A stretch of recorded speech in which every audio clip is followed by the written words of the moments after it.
This is our final message, a message that we leave for the future. Although we will respect the wishes of your people and allow our influence to pass into legend, there will come a time in your history when you must learn the truth. When we were stranded here, we sought desperately to return to our world. We wasted countless years trying to find a way home, but we are no closer to an answer than when we started. We decided that helping your civilization survive and prosper was a more efficient use of our technology. We have condensed our energy reserves into a physical relic of extraordinary power. With proper care, you may one day use it to travel to the stars, to find the answers that we alone could never find. If you wish to know more, you'll have to access our internal database. I pray that it is still intact by the time you receive this message. May the winds of time carry you for eternity.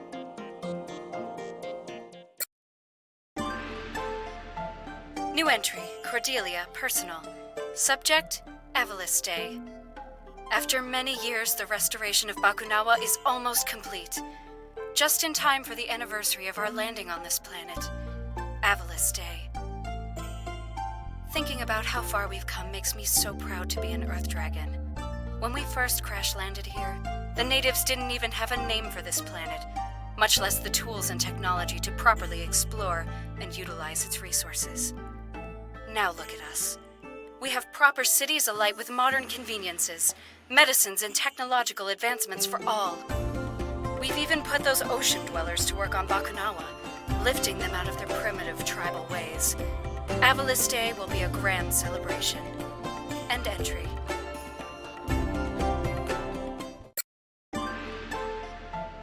New entry, Cordelia, personal. Subject, Bakunawa Rising. Bakunawa is now undergoing a full evaluation of the ship's systems. We are weeks away from having a fully functional spacecraft again. This is so exciting.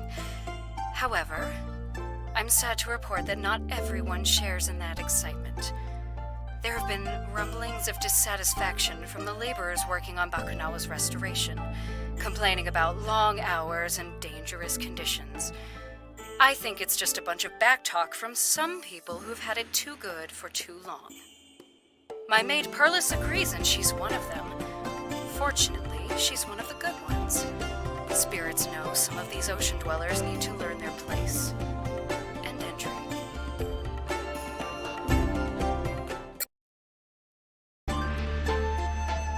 New entry, Cordelia, personal. Subject, Bakunawa abandoned. Something went wrong. We think it was an accident. I really don't know what to believe right now. The Bakunawa restoration project has been shut down. The ocean dwellers are angry. All of them. Perlis is gone, and so have all our other ocean dweller servants. When I asked Father where they went, he insisted that they'd taken time off to celebrate some kind of holiday. He wouldn't look at me when he told me that. When I asked about what happened with Bakunawa, he told me to mind my own business, still refusing to look at me. I think we've done something truly terrible today. End entry.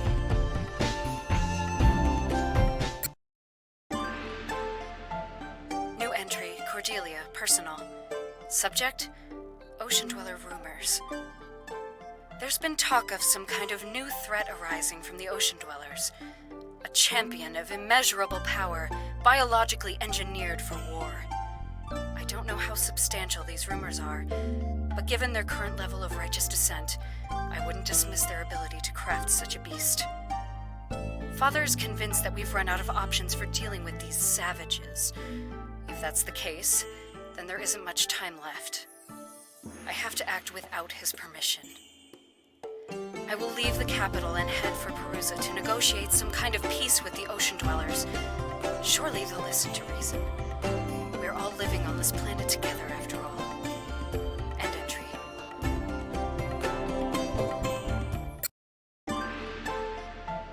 New entry, Cordelia, personal. Subject, trapped.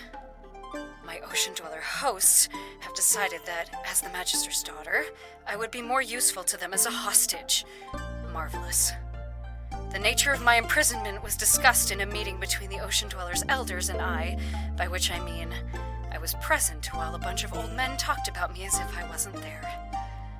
It was several minutes before I realized what I'd assumed was a statue was actually another living being.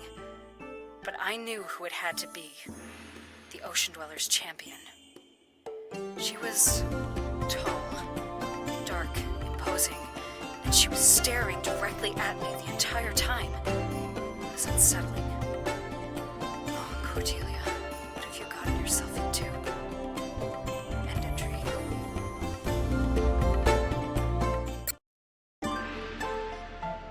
New entry, Cordelia, personal. Subject, her name is Murga. Well, I know the champion's name, Murga. She told me, after telling me that if I was planning any Earth Dragon shenanigans, she'd take my head clean off. Apparently, the champion had the impression that my people were all schemers and liars. She based this on a sampling of everyone she had ever killed. Charming. Champion or not, I was not about to be intimidated. So I told her that if my people were as she generalized, then hers must be equally psychologically homogeneous, meaning they were all as stupid as her. That earned me a glare before she stormed off. I win. Such a child. End entry.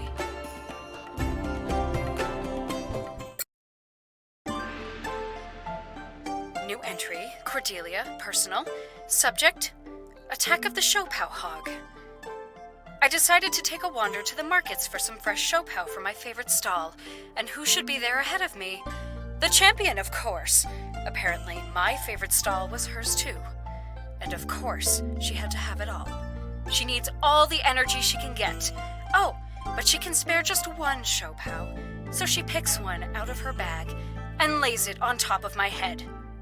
Then, with the biggest smirk on her face, she stalked off, and the market crowd parted for her in a frightened scurry. Ugh, that woman! End entry.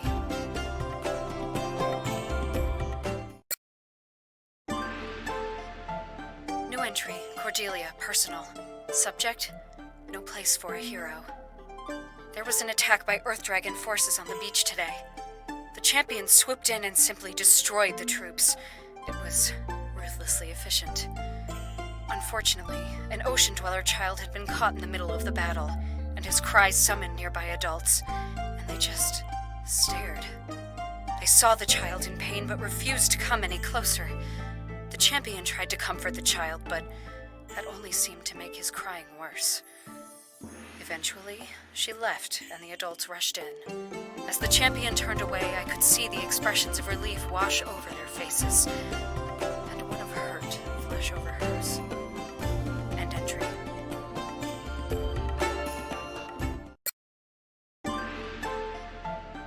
New entry, Cordelia, personal. Subject, revenge of the Shopao. The champion was injured today, so despite her appearance, she isn't invincible after all. I stopped by the medical center as she was healing up. She was surprised to see me, and I said the feeling was mutual. Then I offered her a Shopao. One Shopao, out of a basket filled with Shopao that I was lugging around for emphasis. I have never seen a flatter stare. She took it anyway and mumbled something that sounded halfway between a thanks and a curse. I was happy to reciprocate with my own charming banter, and she could do nothing but glare at me from her bed. It was a fun afternoon. End entry.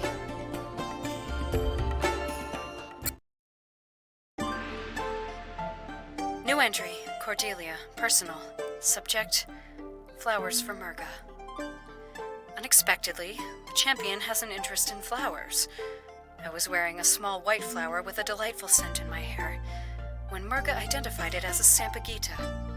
It turns out that amongst the many things Murga was taught, horticulture had somehow been snuck in there as well. When I asked if she knew the name of more than one flower, she took immediate offense and dragged me to the nearest garden. She then started listing the names of the flowers there and their uses. I didn't have the heart to interrupt her. never seen her as happy as she was today. I like seeing her happy. End entry. New entry, Cordelia, personal. Subject, or fight. I tried broaching the subject of peace to Murga again tonight. She wasn't happy to talk about it and tried to distract me. I pointed out that if she and I could get along, why couldn't our people as well? She said it was impossible, that I was one of the good ones. I stormed out. I was rather furious at that point, mostly at myself. Well, now I know what being on this side of that comparison feels like. Stupid Cordelia. Marga found me later with some freshly picked moonflowers in hand and an apology. She knew exactly what to do and say. Got me wrapped around her fingers. End entry.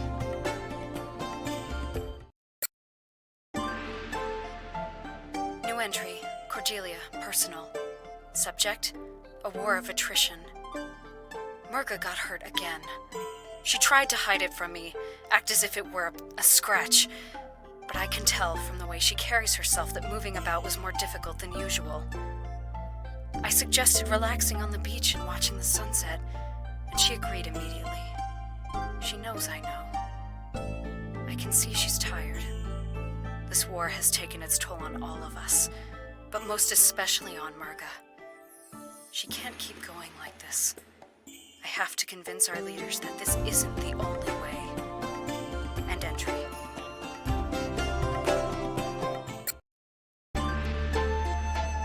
New entry, Cordelia, personal. Subject, in pursuit of peace. I've done it! I've convinced the elders of the Water Dragon Council to meet with the Magister in Shangtu, my old home. I think both sides expect some kind of duplicity, but I'm not worried. Murga will be with us to provide protection. If anything were to happen to us, she would cut through the country's troops like a hot knife through butter. And I think everyone is well aware of that. I have to go now. The caravan is leaving. Whatever happens next, I hope to free Murga of her role as the Ocean Dwellers champion. It won't be an easy road, but nothing worth doing is. End entry.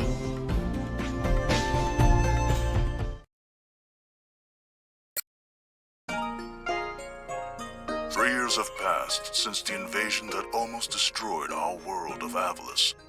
Brevin, the intergalactic warlord, had planned to steal the Kingdom Stone, source of energy for all our world's technology. With the help of Lilac, the Water Dragon warrior, and her friends, we drove back our alien attackers. But the scars of war remain. The Kingdom Stone has been shattered, its fragments scattered into the very air around us. Remnants of the alien attack force haunt us still, striking us at our most vulnerable, leaving us in a perpetual state of turmoil. The world of Avalis needs hope, but more than that, it needs